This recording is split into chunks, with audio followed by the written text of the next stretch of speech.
నమస్తే. కొంతమంది Paytm batch ఏమంటారంటే, పవన్ కళ్యాణ్ గారు 2017లో సుగాలి ప్రీతి కేసు జరిగితే పవన్ కళ్యాణ్ గారు 19 దాకా మాట్లాడలేదు. 19 తర్వాత జగన్మోహన్ రెడ్డి ప్రభుత్వం వచ్చిన తర్వాత మాట్లాడి గోల చేసేసాడు. ఆయనకి జగన్మోహన్ రెడ్డి గారు పూర్తిగా న్యాయం చేసేసాడు. అది నా వల్లే జరిగింది, నేను లేవనెత్తిన దానివల్లే జరిగింది నాక అని ఆయన ఖాతాలో వేసుకుంటాడు ఏంటి అని కొంతమంది పేటీఎం బ్యాచ్ మాట్లాడుతున్నారు. అందులో ఈ జర్నలిస్ట్ సాయి గారు కూడా ఒక వ్యక్తి ఉన్నాడు. నేను చాలాసార్లు చూస్తూ ఉంటాను ఆయన వీడియోస్. ఎందుకో దీంట్లో మాత్రం అతను తన బుద్ధిని బయట పెట్టాడు అనుకుంటా ఉన్నాను నేను. పవన్ కళ్యాణ్ గారు 2017 నుంచి 19 దాకా కాముగా ఉండుంటే మరి జగన్మోహన్ రెడ్డి గారు ప్రతిపక్షంలో ఉన్నాడు కదా, అప్పుడు ఏం చేస్తున్నాడు? అప్పుడు ఎందుకు లేవలేదు ఆయన 2 సంవత్సరాలు? సరే అయిపోయింది. ఆయన జగన్మోహన్ రెడ్డి గారు 2019లో సీఎం అవ్వగానే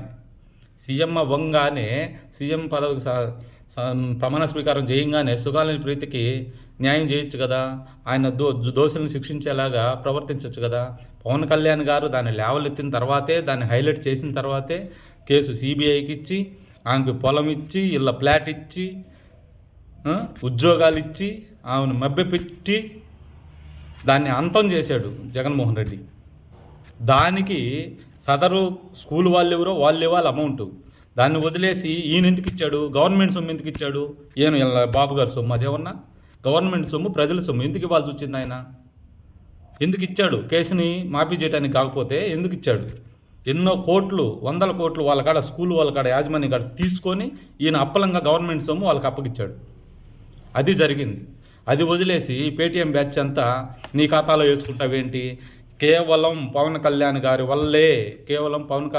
వల్లే ఆ ఇష్యూ హైలైట్ అయింది. ఆమె ఇప్పుడు సుగాలి ప్రీతి వాళ్ళ మదర్ ఉన్నారు కదా, ఆమె గురించి నెక్స్ట్ వీడియో చెప్తా. నమస్తే.